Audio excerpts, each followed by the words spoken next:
Assalamu alaikum wa rahmatullahi wa barakatuh. Your Excellency, Reem Hashimy, Minister of State for International Cooperation, Director General of Expo 2020 Dubai Bureau. Our beautiful girls of grade 11 and 12, moms, AMSI teams, our esteemed alumni, good morning, sabah al-khair, wa bonjour. My name is Alissar Nasr Subra. I am the Chief Academic Officer at AMSI, and for that I'm grateful because today it allows me this platform. Today, though, I am not a CAO. Today, I speak as an alumnus of Mawakib, class of 1984. Today, I am a proud AMSI voice. Dubai has been my home for 41 years now, and I look forward to the next 41, if I'm lucky. 31 of these 41 I spent right here, between Mawakib, ISAS, and AMSI. I knew at a young age I would become a teacher. My father tells the story every chance he gets, and many of you may have heard it. It was in 1975. I was in grade 4, in Mawakib, in grade 4. He was the principal. Parents were calling him to complain about the load of homework in grade 4. There was just too much. He asked the teachers to take it easy. Why are you giving so much homework? But the complaints kept coming, and the kids in grade 4 were getting too much homework. The teachers were just as surprised. He was even more surprised since he had given them the instruction. But after further investigation, they found out that it was me giving the homework. I was giving my friends homework, each as per their need, so I learned about differentiated teaching a long time ago. I was correcting the homework for all subjects and assigning further homework if needed. He knew I would become a teacher. So did I. When I started teaching math at Mawakib, I discovered that my love for this job, it was genuine. It was not just inherited. It was what I wanted, no question. Now, as I look at all of you, I know I'm in the right job. My heart is overwhelmed with a feeling of pride, love, and absolute happiness. You know that feeling when you take a deep breath and you exhale? That's how I feel. AMSI Voices is exactly what its title means. It is a forum that gives Mawakib and ISAS alumni a voice, an opportunity to reach out to students, to share our experience, our stories, and our time. We are not here to teach today, not today. Today, we are here for you. Our hope is that you walk away with new knowledge, new ideas, and a renewed sense of giving that will take you closer to where you wish to go. All I ask is that you listen. Listen to what these 18 incredible women have to share with you as you find your stepping stones. You are girls. You will face challenges. Not like the ones the boys face. Yours will be more. Yours will be greater. And therein lies your strength. One of my favorite quotes is, "There's no problem without a gift for you in its hands. We seek problems because we need their gifts." Richard Bach. You will face problems, whether you seek them or not. My hope is that you will appreciate their gifts and you will find a way to pay it forward. My message to all of you juniors and seniors is simple. Today, you have a chance to learn about yourself and understand what it means to be a maker of change. Seize it. That brings me to our panelists today, a seasoned group of amazing Mawakib alumni. How do I tell you what you mean to us? Maryam from 99, Alia from 2000, Alia from 2004 or 6, 6. Shafi'a from 2003. Noor from 2006. Hind, 2001. Iman, 1996. Amna, 1998. Sara, 2003. Shamsa, 2004. Shada, 2005. Mahra, 2005. Sheikha, 2003. And Nof, my most recent beautiful addition to the group, 2014. It is an honor to have watched you grow, a privilege to have been part of your journey, even for a small part. An incredible pleasure to be standing here knowing you're all ready to do this.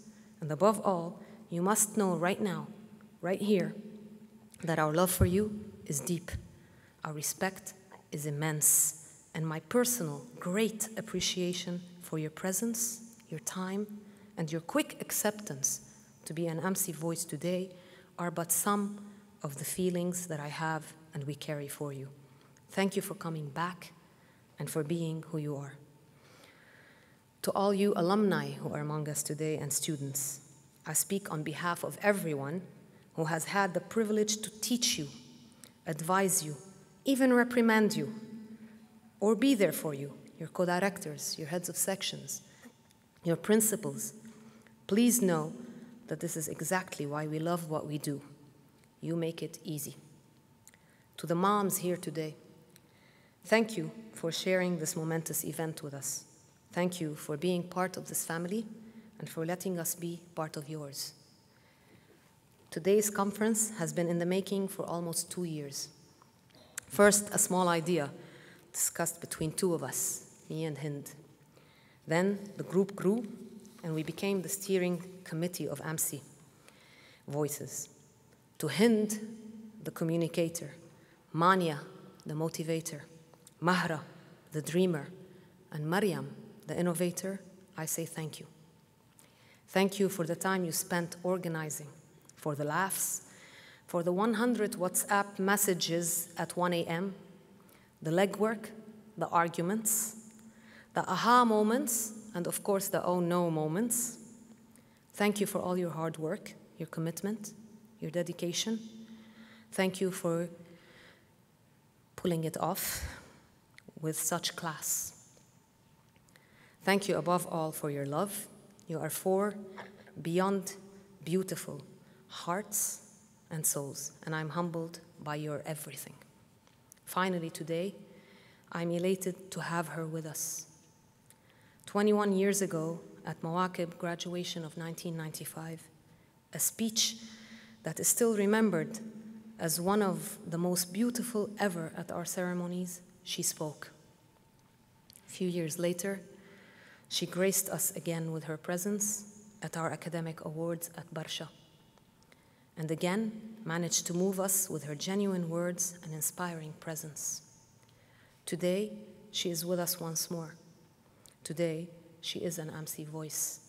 And again, we are privileged to have her here. There is so much I can say about her accomplishments, her achievements, her accolades. Instead, I choose to just tell you that she is a phenomenal woman. She is strong, she is authentic, she is giving, she is kind, she is loving, she is dedicated, she is our Reem. She is a phenomenal human, and she is a maker of change. My absolute honor, privilege, and joy to invite Her Excellency Reem al-Hashimi to deliver her keynote speech to you all today.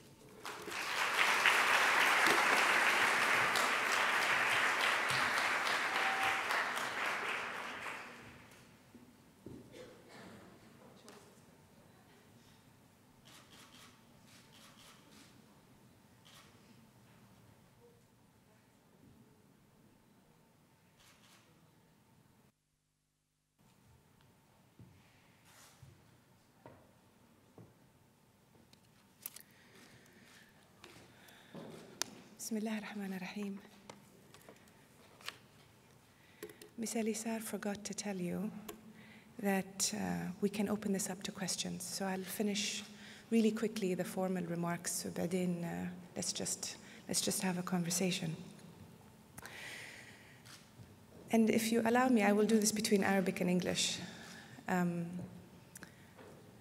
It's a little bit daunting to realize that it was 21 years ago. I was hoping to say over 20, but 21 specifically, when I was exactly where you are. وأنا أتذكر هالإحساس. أتذكر إني ما كنت عارفة شو بسوي. أتذكر إن الكل كان يحاول. Sorry, is Arabic is throughout? Yeah? Okay. English? Monsieur Michel? أتذكر إني كنت أسمع نصايح كثيرين بس ما كنت متأكدة ولا كنت عارفة شو بسوي وكيف بسوي ومتى بسوي، لكن البريشر كان فظيع. ويمكن الشيء الوحيد اللي أتمنى أني أقوله لكم اليوم إن المدرسة هذه مع منظميها ومع مدرسيها كانوا أهلي.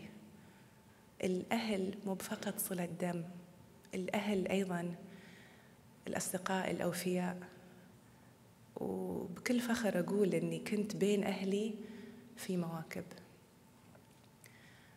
وأتمنى أيضاً أني أعبر عن قاعدة مهمة أنا تعلمتها في حياتي، والقاعدة هذه هي أهمية الاحترام. الواحد إذا احترم نفسه مستحيل يكذب، إذا احترم غيره، إذا احترم بيئته، إذا احترم الحيوانات اللي حوالينا، إذا احترم علاقته مع ربه، مع أهله، مع دولته. هذه كلها محاور مهمة في بناء الإنسان. So I've noticed a few left and right nods by folks, so I'm going to just quickly switch back to English. I apologize for that. In a nutshell, I try to emphasize the importance of finding your family. And your family isn't only who you were born into. And I'm very proud to say that this school was actually my family. And the teachers here that I've seen after so many years are my family.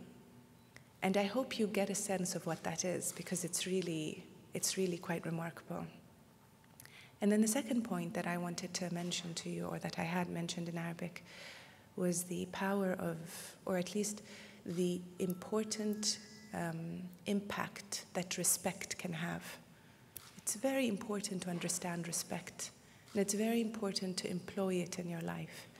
As you respect yourselves, as you respect your surroundings, you respect your country, you respect your friendships, because he who or she who respects could never lie. You can't lie. And I'm not talking about lying about missing your homework. Lying is, for me, the ultimate. When you lie, you do something to yourself, and eventually that kind of eats up. It eats up until you lose sight of who you are. And then you can never breathe that sigh of relief or content that Ms. Alissar was referring to, where you feel pure content and pure happiness. So those were the two messages. I started off in Arabic, and in English I'd like to continue by saying that at this stage of your life you could really do anything you want, but that doesn't help you much, does it? The fact that you can choose whatever path doesn't necessarily make the search any easier. I remember when I was your age, I thought I wanted to do architecture. And then I did engineering for a while. I always wanted to be a doctor. And then somehow I found myself in international affairs. I never thought I'd go to Harvard. But Miss Susan, I remember, Miss Alissar always said that it was never impossible. I applied to actually only one school, which was Tufts, which Mrs. Susan introduced me to. And I thought I couldn't even pronounce it, Tufts. What does Tufts mean? Where is that place? And now as I think back, it's one of the most exciting times of my life, but doesn't even compare to my time in Mawaqib. Doesn't hold a candle to the friendships I've made here. In fact, one of my best friends is now taking care of my children while I'm here because the nanny's day is off. So that just shows you that the relationships that you can build here can really take you all the way home. There are many exemplary women around you, those that Ms. Alissar had mentioned, others as well. I'd like to mention Fayrouz. I'd like to mention Maryam al-Mansouri, our first fighter jet pilot. It's not confined to a particular discipline or a particular title. At the end of the day, you have to decide, who do you want to be? It's a phenomenal amount of power that you actually harness that you're perhaps not so aware of. And everywhere I look, I see that women are making incredibly powerful strides. Earlier today, I met a girl, or I reconnected with a young woman who graduated with me in Mawaqib 21 years ago. I have not seen her since then, and she is an incredible, phenomenal artist. And I'm already thinking how I have to stay in touch so we can continue to work on things together. If you allow me, I'm sorry, I'm going to just pull this thing underneath my feet, just because there we go. Yeah, that's okay. So, thank you. So as you look through who and where you want to be, I hope that you recognize that whether it's business or government or science or even the field of education, that you could really reshape things and make a significant difference. And today is your turn to learn from those young women and some men, frankly, who've done quite a bit. I mean, I still remember physics class with Mr. Adonis when Ayrton Senna passed away. And he walked into the class. Ayrton Senna, for those of you who don't know, I of course did have no idea, was a Formula One Brazilian driver. And when he died, Mr. Adonis said, "The world has changed." And I thought, he is crazy. And later on, I realized Ayrton Senna was not just a Formula One car driver. He achieved remarkable things. He exemplified the power of the human spirit in achievement in sports. And that is something that you respect. You respect somebody who worked so hard to show the full potential of the human spirit. Mr. Michel is someone I can't talk about without tearing up, because he made the most amazing things with the least that you could possibly have. Now think about employing that approach to your life. When you find yourself with little, with pain, with difficulty, and you make something remarkable from it. Do you think all he does is art? No, he does life. That's what he does.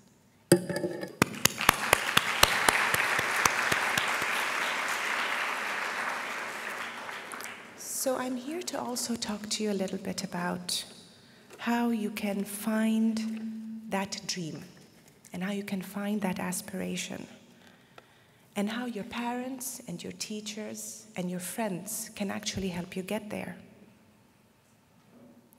They know you more than you know yourself.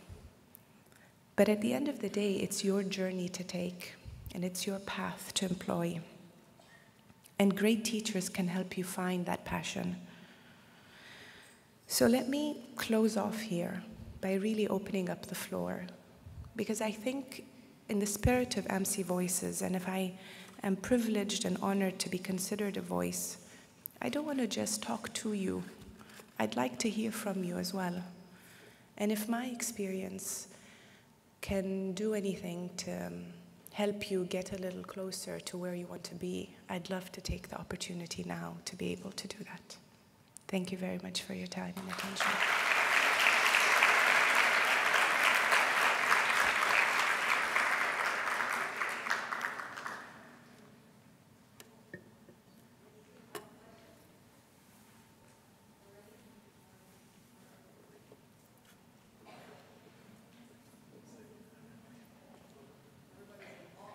Seriously?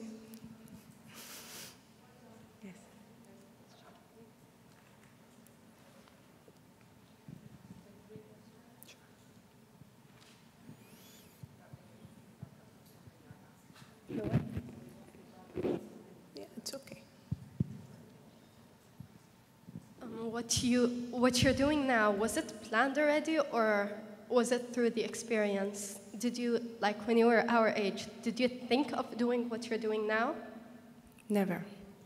I never, and this is something that I think I should have mentioned. I had no idea that I would reach this post, but I always wanted to do good and to do well. And my advice to you is, don't look for a title. Titles will come and go. There will come a time I will not be a minister. That's just the way the world is. It's the natural course of things. But don't, and I see this a lot with my employees, with my colleagues in the office, they're always trying to get into a higher title and into a higher title. And it's good, the طموح حلو, it's good to be ambitious, but I would rather folks be more ambitious about the work they're delivering, about the value they're making, creating, the impact they're leaving. I promise you, if you keep your focus on the work, it'll happen.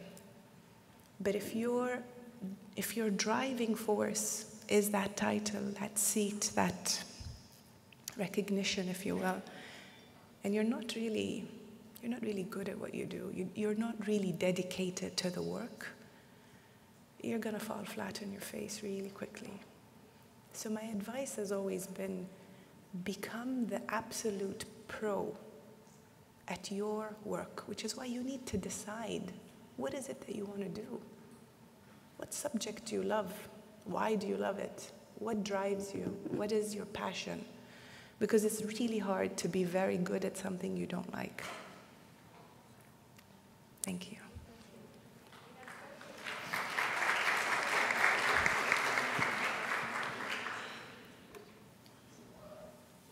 Good morning. Thank you for your beautiful speech. I have 2 questions, if you don't mind. First, being a woman, what are the challenges you faced through your journey to getting where you are today? And second one? Do you want to answer that first, please? Because it's parted. It's related? Yeah, okay. Sort of. I just like to know what's coming, you know. Okay, that's fine. It is much harder to do the work that we do and be women, but we've never been more privileged to live in a society and with a government that recognizes that hardship.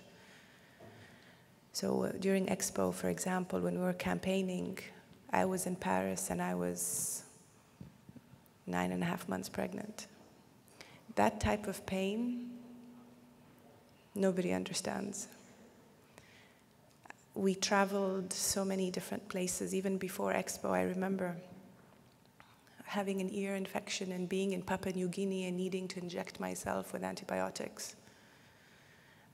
That may have been the same for men or women, except that I was the only woman on the plane, and it was a private plane, and I obviously was not going to ask any of my male colleagues to inject me. So my point is, we work harder because we also feel we have more to prove. We also need to balance our lives with our family and with our work. But we could never have been more privileged to do that when your bosses upstairs recognize those challenges and make allowances for you. So yes, it's very hard, but someone has to do it. Thank you. And what are the skills that you've gained and earned from your experience in Al-Mawakib? Al-Mawakib taught me about the power of dedication and love. I was not patient when I was younger. It is something I learned later on in life. I think also I learned multitasking here quite well. I used to do all sorts of different things, and we continued to be challenged in AMS. We were doing, whether it's, as I mentioned earlier, different exhibits with Mr. Michel, but then we would still have to study physics, and we'd still have to do something with scouts, and it was very diverse. And that teaches you how to be a wholesome or a holistic type of person. Later on, I think I recognized the importance of not coming quick to judgment. It's easy, you know, to say he's bad, he's good, she's right, she's wrong. Dangerous. Those are really dangerous interpretations when you don't allow someone else not just the benefit of the doubt, but their moment in the sun. And I think I also learned that patience is a virtue. Again, you read it, you hear it, but I had to learn it. And it's perhaps one of the most valuable lessons. اصبروا على أعماركم. Don't rush your lives. Enjoy it. It'll come. Just be conscious and be aware of the beauty of the moments that you're living through. Those are really important.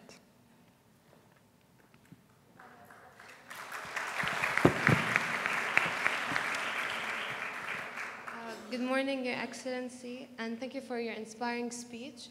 My name is Shirina Luta, and I wanted to ask you, as an Emirati woman, did anything come in your career path, and if it did, how did you eliminate? Did anything what?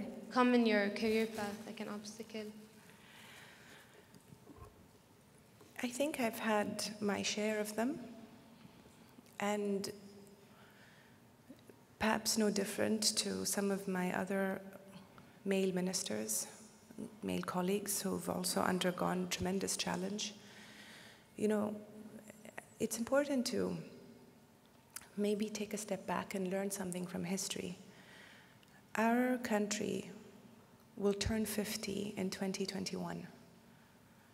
So we are, in every sense of the word, evolving and in our making, trying to prove and trying to grow and trying to become, and I think we are, I believe we are, a global citizen, a model of change in a very difficult region.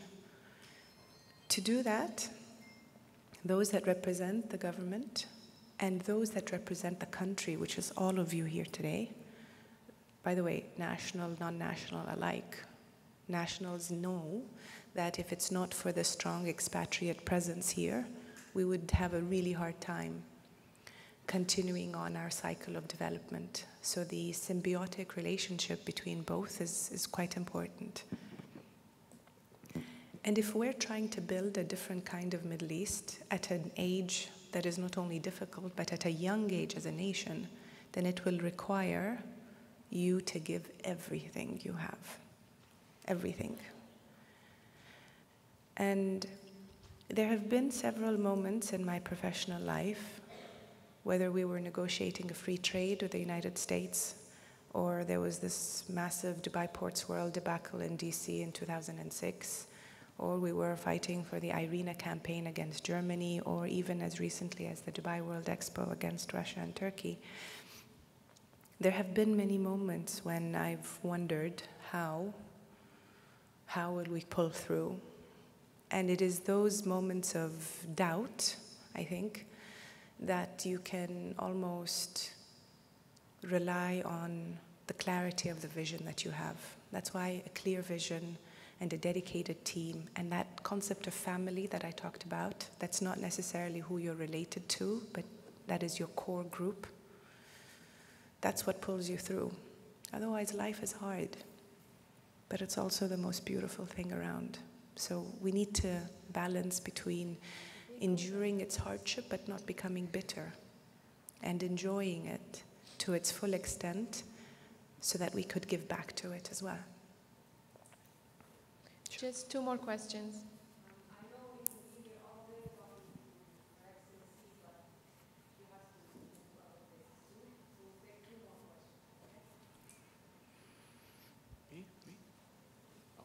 Hello. Yeah, I'm a guy. I'm also a teacher here. Miss Alissar is regretting this right now by inviting me.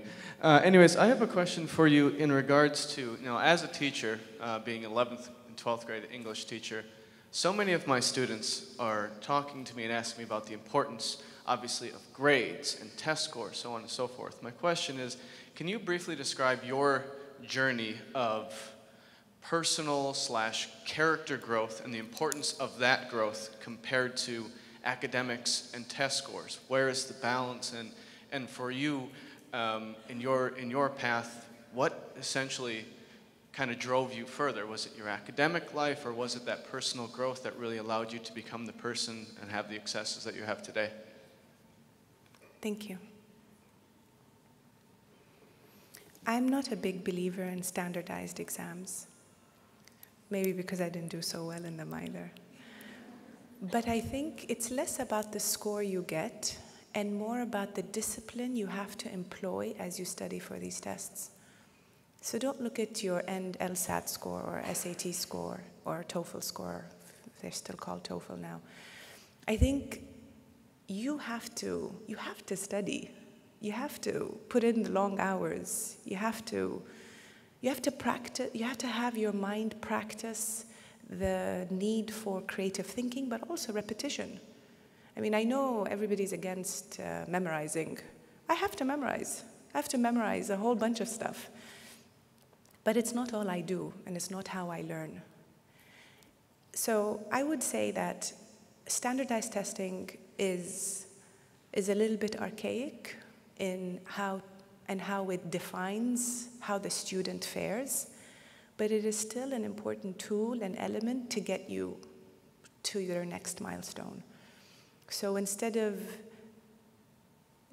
I would tell myself, instead of bickering about how GRE scores or SAT scores are pointless, the 4 or 5 hours I had to study, because I also tried to go to law school and didn't make it, an LSAT or a GRE exam, for example, or an SAT, SAT1, SAT2 is more applicable here, you have to do that because it actually trains your mind to think faster and to move a lot more fluidly, if you will.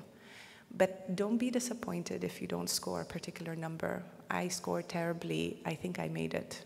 So at the end of the day, it's about the person in his entirety. It's about your personal essay. It's about your recommendations. And it's about whether or not you've done the hard legwork of trying to discover who you are and what you want, bearing in mind that that will probably change as well. But to actually go through that cycle of growth is important. For me, I think it was really a combination of both. I've gone through some pretty challenging personal times, certainly not more challenging than many of you here, or certainly not as challenging as others around the world that go through far more difficult plights. But I think it was a combination of both. And at the heart of it lies a sense of you have to pick 2 or 3 things you believe in. Figure it out, pick them, and then live by them. If it's the power of teaching, if it's respect, if it's service to the nation, if it's your faith, whatever it is. Otherwise, you're going to just stay lost, moving from one extreme to another. So it's important, I think, to discover what those cornerstones are in you, and then try to develop not necessarily a plan towards it, but at least they become lighthouses for you, and then the choices that you make are drawn from that. And I'm lucky. I've had a very rich life full of experiences, both difficult but also incredibly gratifying. And I feel that has helped me. And I'm continuing on this path of searching and learning. It's never over. It should never be over. One more question? First of all, thank you for your speech. And this week in school, we had a debate about women in combat. And the point we got stuck on is whether women should be obliged to join the military just like men, and thus achieve true equality. What are your thoughts on the complete equality between men and women? I think first I have a great respect for those of us in combat, men or women alike. And I think we've done incredibly well in bringing equality between both genders in the UAE. I think there's still more that can be done. I'm actually in cabinet, I'm involved in reviewing some of the legislation that can be more equitable, shall we say. I believe that it's difficult to enforce women to be part of the military. Because women have, it's not because they're not able, but they also have other obligations. Because guess what happens when the men go to war? The women take care of the family. The women take care of the orphans of that family. The women manage weddings and funerals. The women carry over business of that family as well. So the role that we play in continuing the development, growth of the country, of the community, is so critical that I do not believe that it should be forced upon women to go. I think those who do serve, and that's why I mentioned earlier on Maryam al-Mansouri, who's an amazing friend of mine as well. As I learned in Mawaqib, chapeau, right? You put your hat out to them. They bring a sense of tactical knowledge to the table that our fellow men sometimes miss. But I wouldn't force it, especially if I was trying to do it under the prism of equality. There is a whole bunch of other things we can do on equality, let alone let women, force them to go to war or force them to serve in the military. I hope that doesn't contradict my government's position, but this is my personal view. I can take one last one. One last one.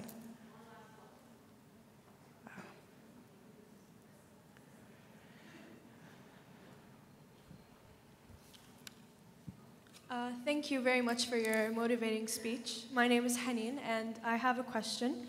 What made you remain motivated and dedicated to what you want to be and what role you play? What made me... So first, it's not easy in the sense that you kind of do this a little bit. Like sometimes you feel more committed than others. You feel also a sense of sheer exhaustion and why don't I just join the private sector or what have you. So there's always a sense of fluctuation.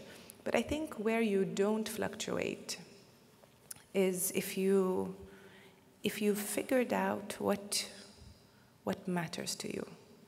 And for me, what mattered to me was service to the country. That, whether it be my father was in the military, my mother, Allah yarhamha, was really she was a patriot in every sense of the word. My uncle's in the military. I always had this sense of service to the country. And that sort of stuck. Now, whether you end up being an ambassador, or you end up being a clerk, or you end up working in the Ministry of Foreign Affairs, or you end up being a representative of your government in a particular field or in a particular conference, those change. But I think that was my cornerstone. And that's what I encourage you to try to find. And believe me, I didn't find it easily. I certainly didn't know it at your age. But the question here, or the advice here, is to look for something, to search, to be aware, not necessarily to find it, but to begin that journey and recognize that it is a journey and that you'll find your way through the questions into your answer. Thank you very much. It was lovely to be with you. Before you exit, 25, 26, 30 years ago, you were a student and you learned a lot. Today, you taught us. I'm talking on behalf of at least this table, of your ex-teachers who are today your learners. I could listen to you non-stop for the next 24 hours, and I'm mesmerized. Thank you. Thank you for coming home. Thank you. Thank you.